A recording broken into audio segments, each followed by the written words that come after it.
Dear friends, हम लोग marketing environment के बारे में पढ़ रहे थे। अब नेक्स्ट लेवल पे जाने से पहले कुछ रीकैप। मार्केटिंग एनवायरनमेंट में हमने देखा था कि एनवायरनमेंट दो तरह के हैं। एक को हम मैक्रो एनवायरनमेंट कहते हैं जो कि एक्सटर्नल होता है, और दूसरे को हम माइक्रो एनवायरनमेंट कहते हैं जो कि इंटरनल होता है। और मैक्रो एनवायरनमेंट जो है इसकी फर्दर दो लेयर्स होती हैं।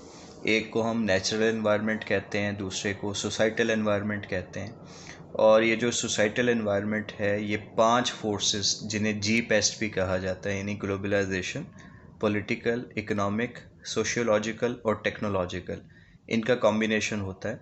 ये हम पिछले लेक्चर्स में पढ़ चुके हैं।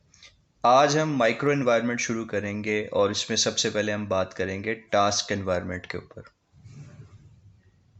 टास्क एनवायरनमेंट को इंडस्ट्री या मार्केट भी कहा जाता है, और इस मॉडल के मुताबिक ये 6 फोर्सेस का मजमुआ है, जिसमें राइवलरी या कंपटीशन शामिल है, न्यू एंट्रेंट्स हैं, सब्स्टिट्यूट्स हैं, बायर्स हैं, सप्लायर्स हैं और अदर स्टेक होल्डर्स हैं। पहले इसमें अदर स्टेक होल्डर्स शामिल नहीं थे और इसे 5 फोर्सेस मॉडल कहा जाता था। बाद में ये भी एक फोर्स के तौर पे शामिल हो गए, इसीलिए इसका जो टाइटल है वो 5+1 फोर्सेस रखा गया। और हमने हर फोर्स को एनालाइज करना होता है, क्योंकि जब भी हम इंडस्ट्री की बात करते हैं तो एक टर्म जो है वो यूज़ होती है जिसे कंपैटिटिव एडवांटेज कहा जाता है। कंपैटिटिव एडवांटेज या CA से मुराद है कि आप अपने कंपैटिटर्स के मुकाबले में कितनी बेहतर पोजीशन में हैं। जितना आप उनसे बेहतर पोजीशन में होंगे उतना ही कंपैटिटिव एडवांटेज बढ़ेगा। तो इन 6 फोर्सेस को जब आप एनालाइज करते हैं तो आपने ये देखना होता है कि कहाँ पे आपके लिए बेनिफिट्स हैं, कहाँ पे आपकी पोजीशन ज़्यादा स्ट्रॉन्ग है और कहाँ पे जो है वो आपके लिए थ्रेट्स हैं।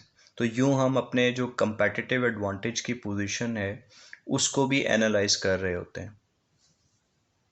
सबसे पहली फोर्स जिसे हम एनालाइज करेंगे वो है राइवलरी अमंग कंपैटिटर्स, यानी जो किसी इंडस्ट्री में कंपनीज मौजूद हैं उनके दरमियान कंपटीशन किस तरह का है।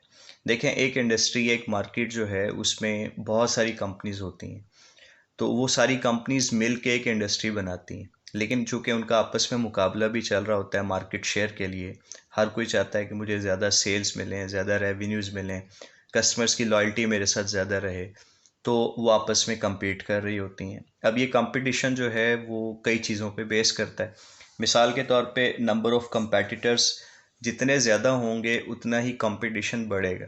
जितना कंपटीशन बढ़ेगा उतना ही एग्जिस्टिंग कंपनीज के लिए थ्रेट्स भी बढ़ेंगे। फिर इंडस्ट्री ग्रोथ है। अगर तो इंडस्ट्री ग्रो कर रही हो तो सबको अपना अपना जो सेल्स का शेयर है, मार्केट शेयर है, वो मिलता रहता है। लेकिन अगर इंडस्ट्री ग्रोथ स्लो हो जाए तो फिर कंपनीज को वो जो मार्केट शेयर है वो एक दूसरे से कैप्चर करना पड़ता है, और यूं उनके दरमियान जो कंपटीशन है वो बढ़ जाता है।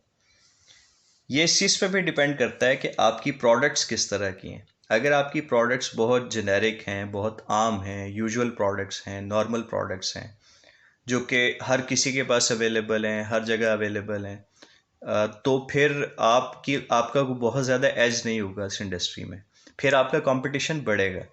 लेकिन अगर आपके पास डिफरेंशिएटेड प्रोडक्ट्स हैं, ऐसी प्रोडक्ट्स जिनकी क्वालिटी बड़ी अच्छी है, ऐसी प्रोडक्ट्स जिनका डिज़ाइन बड़ा ज़बरदस्त है, ऐसी प्रोडक्ट्स जिनके फीचर्स बड़े यूनिक हैं, और वो प्रोडक्ट्स सिर्फ आपसे मिलती हैं, किसी और से नहीं मिलती, तो यूं जब डिफरेंशिएटेड प्रोडक्ट्स होंगी तो फिर आपका जो कंपटीशन है वो कम हो जाएगा, आपके लिए जो अपॉर्चुनिटीज़ हैं वो बढ़ जाएंगी।